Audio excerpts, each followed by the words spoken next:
So before we get started, so Taylor, Mia, Lexi, so the homework for yesterday is on, well, it's on that page, but it's just on the back of the note sheet.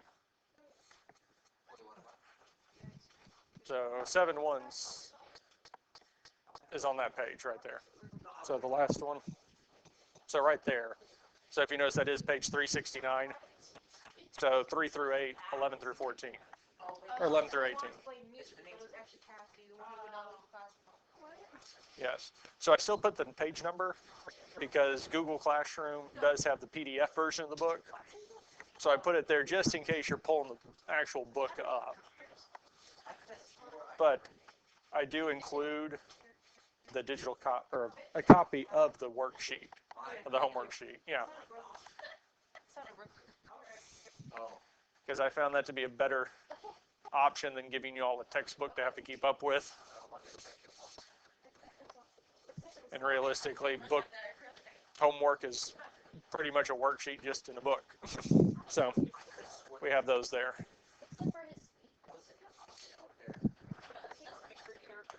All right, guys. We're going to go on and get started with Chapter 7.31. Now, unfortunately, we will not finish this note sheet today. We'll have to finish it tomorrow. It'll take 2 days to cover this.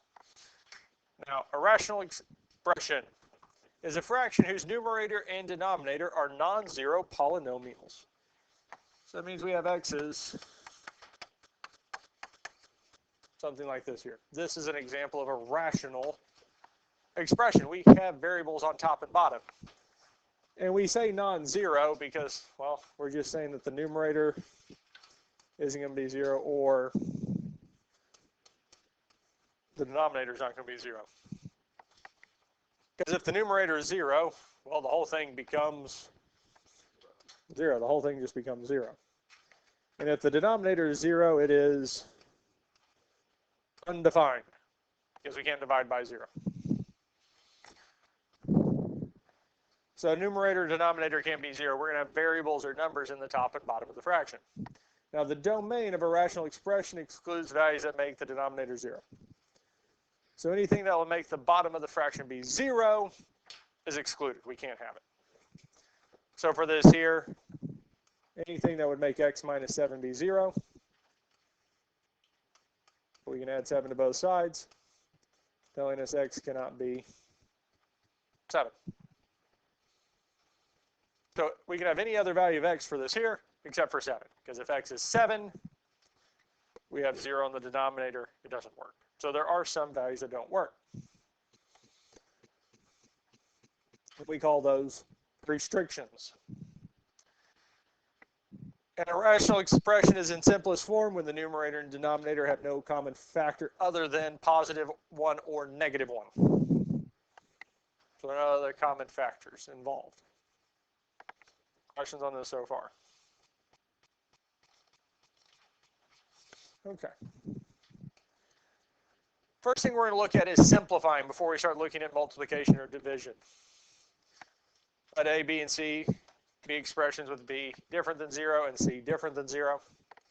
So our AC over BC, well, since they both have C in common, they would simplify out, leaving us with A over B. Same thing's true with 15 over 65. Since they both have 5 in common, we could simplify that out, leaving us with 3 over 13.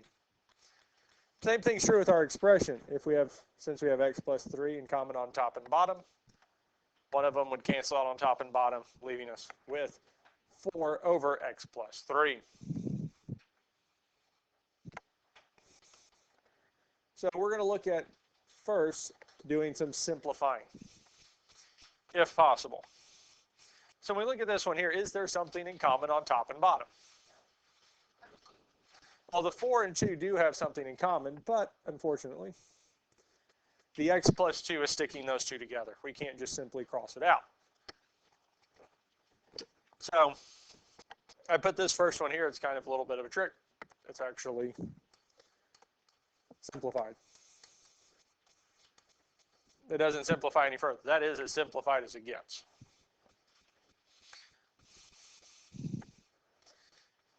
So let's move on to number 1 here.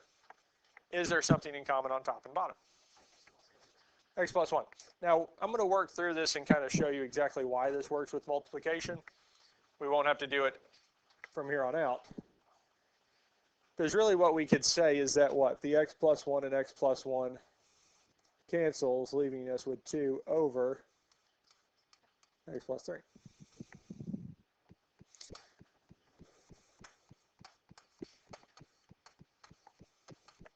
Now the reason this works is kind of coming a little bit with our multiplication and division. Because if we multiply two things, we multiply numerator with numerator, denominator with denominator, top with top, bottom with bottom.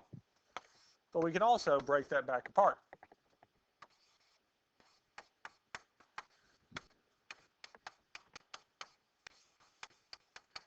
And I mean, there's different ways we can split this apart, but I want to keep the x plus 1 over x plus 1 together. And the reason I do that is because what is x plus 1 divided by x plus 1? 1. It just reduces to 1. Anything divided by itself is 1. So this whole thing reduces to 1. So we're really saying that we have 2 over x plus 3 times 1, which is just 2 over. That's why we can do this with multiplication, because we can split it apart, reduce the ones that divide by themselves, and we're left with this here. Questions on this here?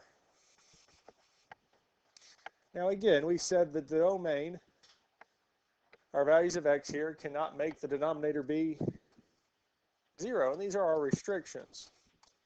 So we're saying that x plus 1 cannot be 0, and x plus 3 cannot be 0. Well, an easy way to see what would make them be 0 is just set them equal to 0 and solve. So our x plus 1, to see what value of x will make it be 0, we would first minus 1, telling us x is negative 1. So if x value is negative 1, it would make the denominator 0. We can't have that, so x cannot be negative 1. Questions on this here? Well, we can do the same thing with x plus 3. We would minus 3, telling us x cannot be negative 3. So those would be our restrictions. Now, we're not always going to have to list the restrictions, because here it just says to simplify the rational expression if possible. It doesn't ask for it. But it is good to kind of be able to know what we're looking for. Now, even though that our x plus 1, where we got the restriction, negative 1 simplified out, we still need to list it. We still need to list it if it is asking for the restrictions. Now, most textbooks, when they do list this and list the restrictions, would just list the restriction that x cannot be negative 1. It would not list negative 3. Part of the reason they do that is because x plus 3, where we got the negative 3 from, is still in our final statement, is still in our final part of the solution. So they're saying that, well, since it's still there, we can still see that negative 3 is not a solution. It's still part of the equation. We don't list it. Although it's not that much harder to find the other one. Might as well list them all. And this comes back into play, especially when we start solving. Because if we're solving for these equations, and we know that these two are our restrictions, if either one of these do show up in the final solution, we can throw it out, because we know it won't work. It will make a division of 0, and we can throw it out. Questions on this here? We feel pretty good with this so far? All right.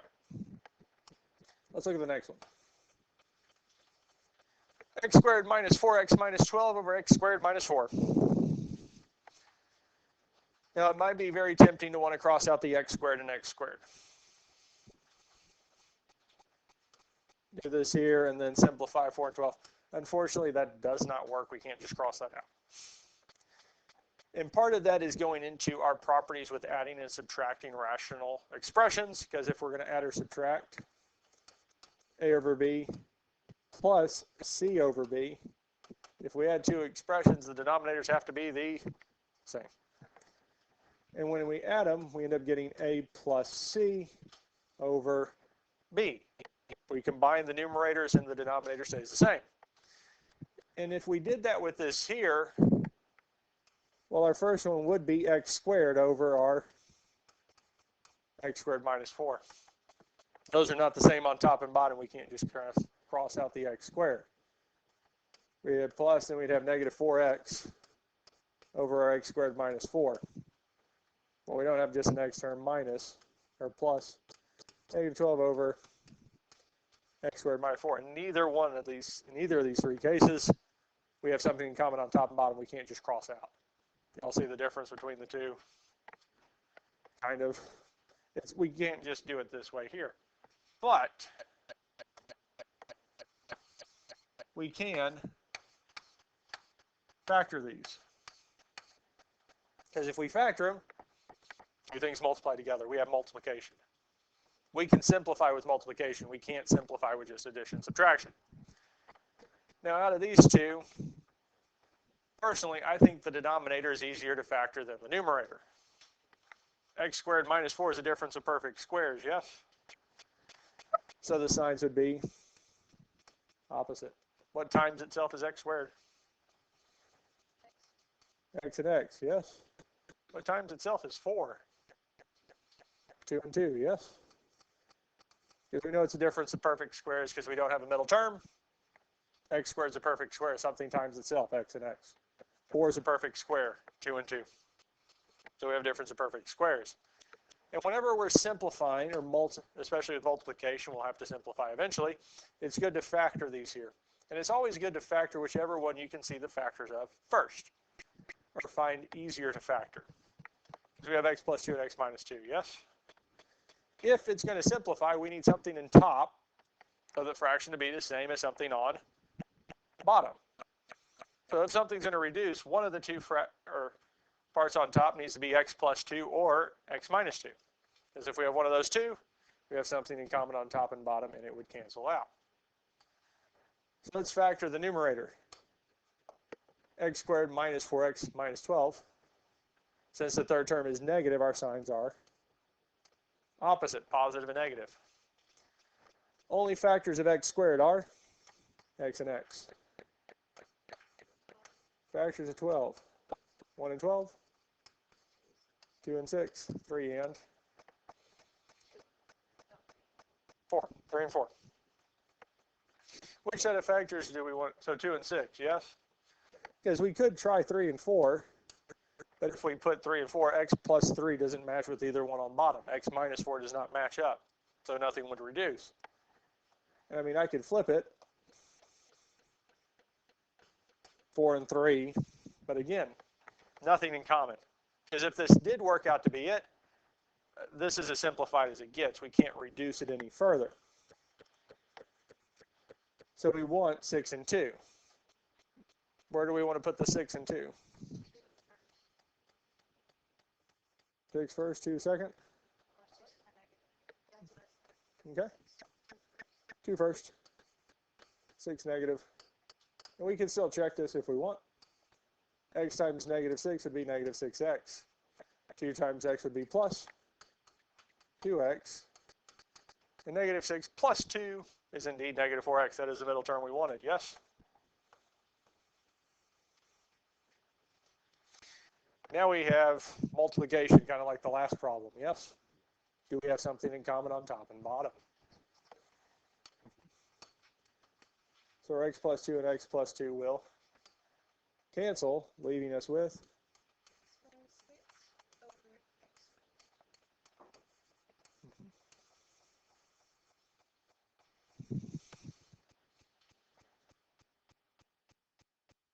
that's it. Now we can list the restrictions again, because the two places the denominator can be 0 is x plus 2 and x minus 2. If we want to make x plus 2 be 0, first thing we could do is subtract 2 from both sides, telling us that x would be negative 2. And again, since it's a restriction, x cannot be negative 2. For x minus 2, we would add 2 to both sides, telling us x is 2. Well, since it's a restriction, it cannot be positive 2. So positive or negative 2. Now, it was brought up in an earlier hour, if we can combine these two, yes.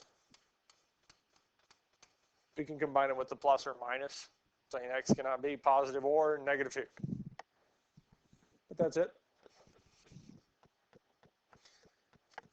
Questions on this here?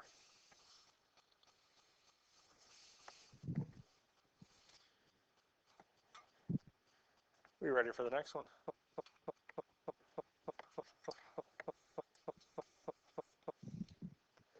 X squared minus x minus 12 over x squared minus 9.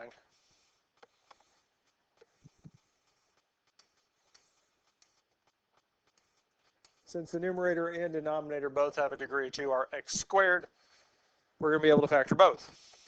Which one do we want to factor first?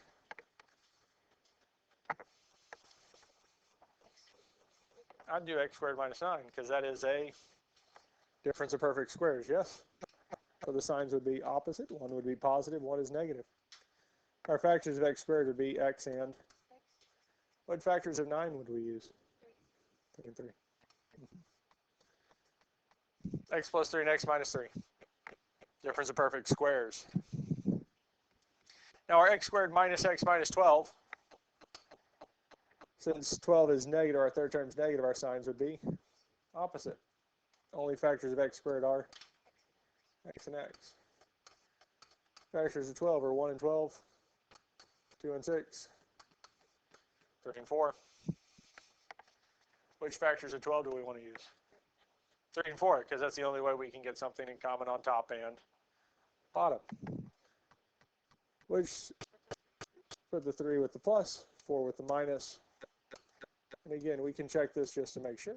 X times negative 4 would be negative 4x. 3 times x would be plus 3x, giving us negative x. Is that the middle term we wanted? Yes. Excuse me. Now we did get something in common on top and bottom, yes? And that would be our x plus 3 and x plus 3, which would cancel, leaving us with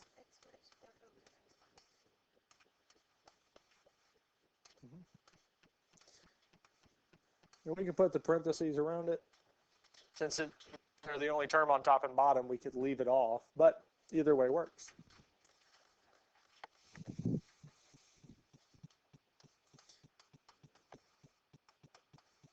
I'm going to go on and find the restrictions.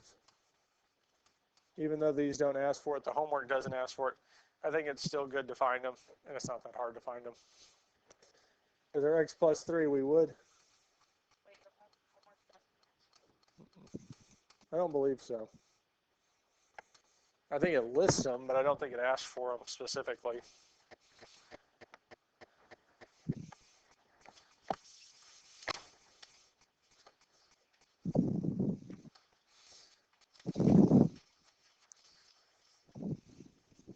Yes.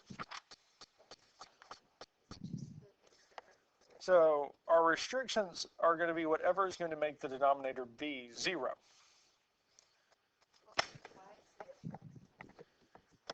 So x minus 3 and x plus 3 came from where? The bottom of the fraction.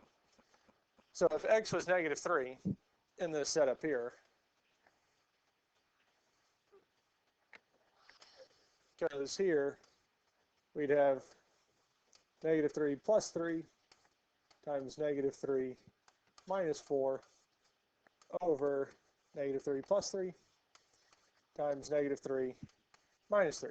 Now you don't have to write this out. Now if we simplify each of the numerators, well, negative 3 plus 3 is 0. Negative 3 minus 4 is negative 7.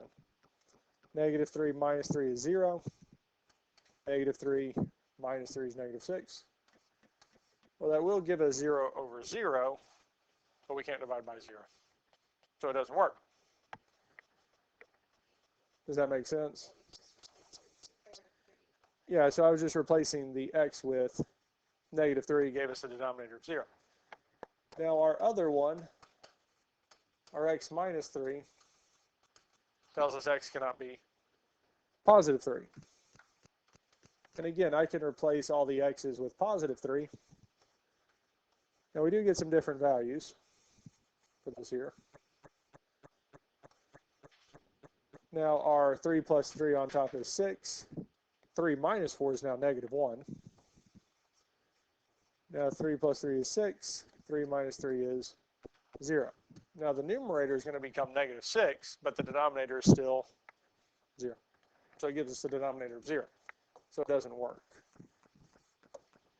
Does that kind of make sense? Yeah, but that's it.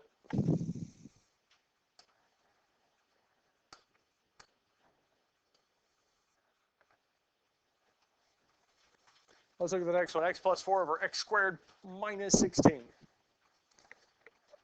Well, x squared minus 16 is another difference of perfect squares, yes? Yeah. At this point, hopefully, you'll find these kind of nice. Difference of perfect squares are kind of nice. Because the negative, well, since it is a difference of perfect squares, our signs are opposite. Factors of x squared, well, the only ones are x and x.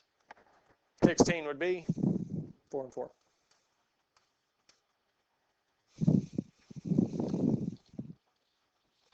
Factors of our numerator, well, it's just x plus 4, yes? Degree is 1, so we can't factor that way. Greatest common factor, x and 4 does not have 1. So it's just x plus 4, yes? Is there something in common on top and bottom? And it would be? Yeah, x plus 4. We can put the parentheses around it. But we do have x plus 4 on top and bottom, yes? So it'll simplify. Now the easy statement for this here is what's left on bottom? X minus 4. What's left on top?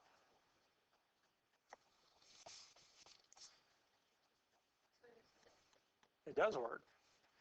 I think it's not 0. 1. Because whenever something simplifies out completely, it reduces to 1. And now that we see that, it seems saying 0 is kind of silly, but I have seen 0 time and time again. The other answer for this is I've seen just x minus 4. We put it in the numerator. X minus 4 stays in the denominator, but the numerator becomes 1. Does that kind of make sense? Yeah, and I've seen that too. Because really what we're saying here is that it's x plus 4 over x plus 4, which is 1. In the numerator we have x minus 4, but the other number we have up here is multiplication of 1. I'm going to go and find the restrictions. And the two places that we could have 0 that won't work is the denominators are x minus 4 and x plus 4. Because we cannot have either one of these spots becoming 0. So here we can subtract 4 from both sides, telling us x cannot be negative 4. Here we can add 4 to both sides, telling us x cannot be 4. Questions on this here? Any questions on anything we've done so far? Are we ready to look at the next one? Yes? Let's look at the next one. X squared minus 2x minus 3 over x squared minus x minus 6. So if we look at this one here, we do need to factor the numerator and denominator.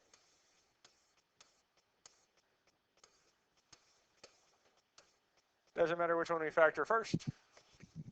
Which one do we want to factor first? Top or bottom? Bottom. X squared minus x minus 6.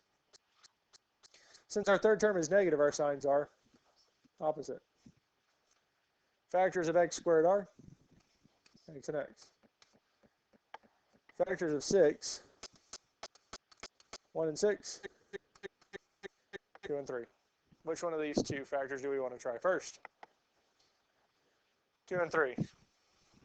Where do we want to put the 2?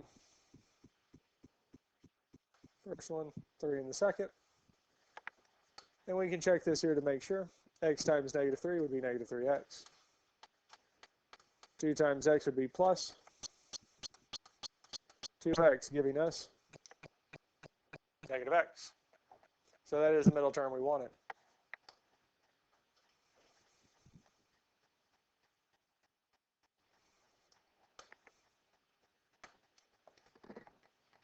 Questions on this so far? The numerator, since the third term is negative, our signs are automatically opposite. We have positive and negative, yes? Factors of x squared are x and x. Well, the only factors of 3 are 1 and 3. Is the 3 most likely going to go with our plus? Probably not, because if we did 3 and 1, is there anything in common on top and bottom? No. No, you're good. The only way that we could have something in common on top and bottom is if we put the 3 with the negative, giving us x minus 3, which would be common on top and bottom. Now we can check and make sure this does work. X times negative 3 would be negative 3x. 1 times x would be plus x. Negative 3 plus 1 is negative 2x, which is the middle term we wanted, yes? So those are the correct factors, which does give us a like term of x minus 3 over x minus 3, leaving us with x plus 1 over x plus 2. And that's it.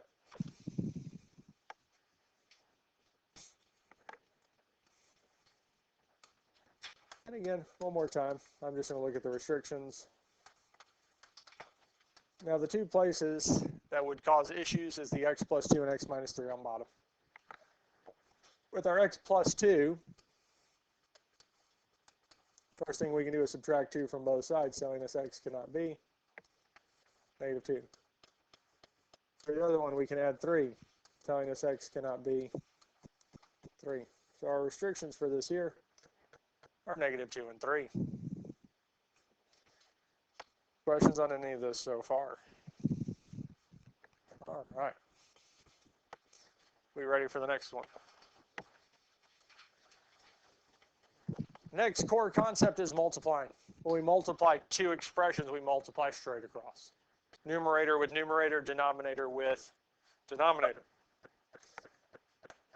And there's different ways we can do this. We can break 8 and 7 down into their prime factorization and cancel out like terms. I think it's easier to just go on and multiply these together. Because the first thing we can multiply is our numerator with numerator. We can do 8 times 7. 8 times 7 is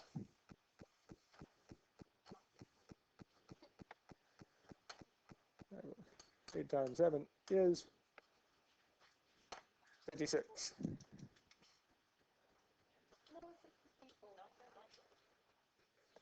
Now, we can do our x's. X cubed times x to the fourth. When we multiply like bases, we add the exponents. So x to the third times x to the fourth. We'd have 3 plus 4, which is 7. Because we have 3 in the first that are being multiplied together, and we multiply that with another 4 sets of x, giving us a total of 7. And the next one would be y to the fourth, because we have y to the first times y to the third. Our 1 plus 3 is 4, giving us y to the fourth. Our denominator, we're going to do a similar thing. We'll do 2 times 4, which is 8. And we only have one x in either of them, but it'll still just stay x to the first. Last thing we have is y squared times y, which will be y to the third.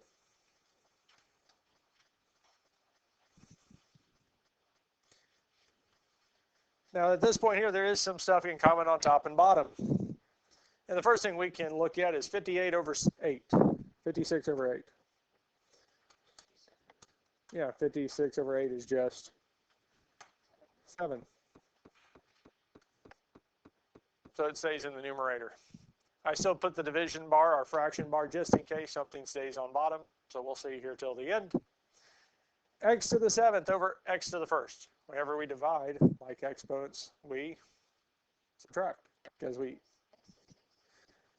x to the 7th over x to the first. 7 minus 1 is 6. Since it was bigger on top, it stays on top. If it's bigger on bottom, it stays on bottom. Y to the fourth over y to the third. 4 minus 3 is 1. Since it's bigger on top, it stays on top. Since there's nothing left on bottom, the bottom of the fraction is technically 1, but we don't have to write over 1.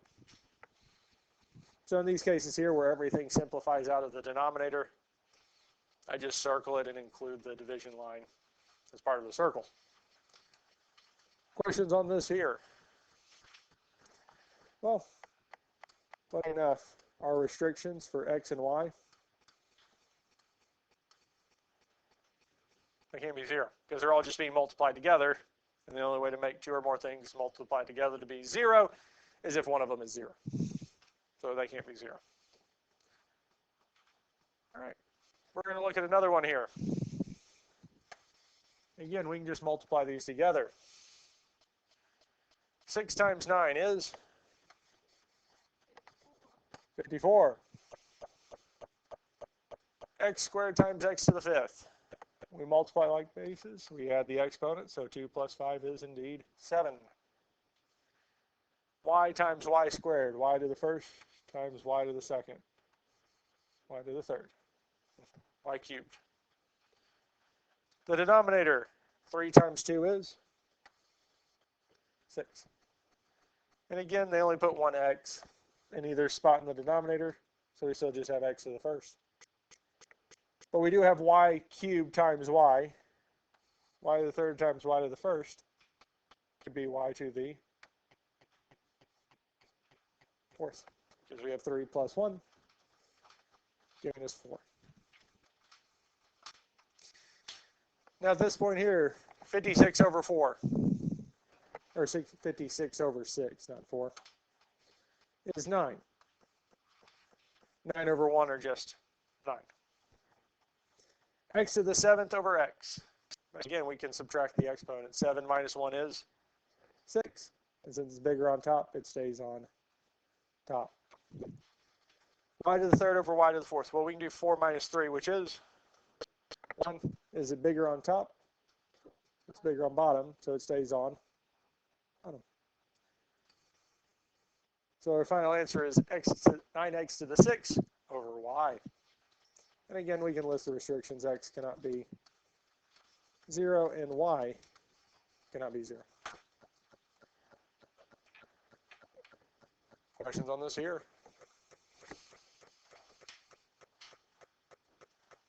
We're going to do one more like this here.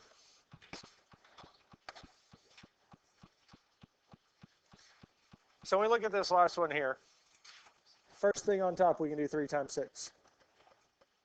And 3 times 6 is 18. Now we have x to the 5th times x. X to the 6th. Y squared times y squared would indeed be y to the 4th.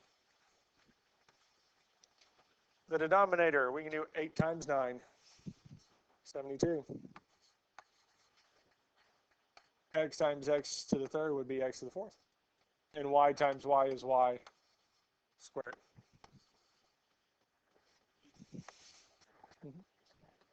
Yes.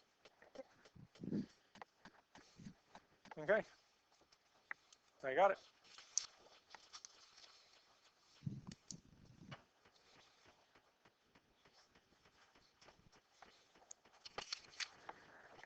Now, 18 over 72. We're going to scroll.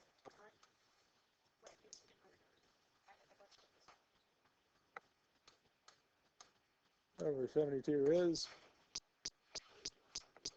1 over 4. Now we can list the 1 in the numerator.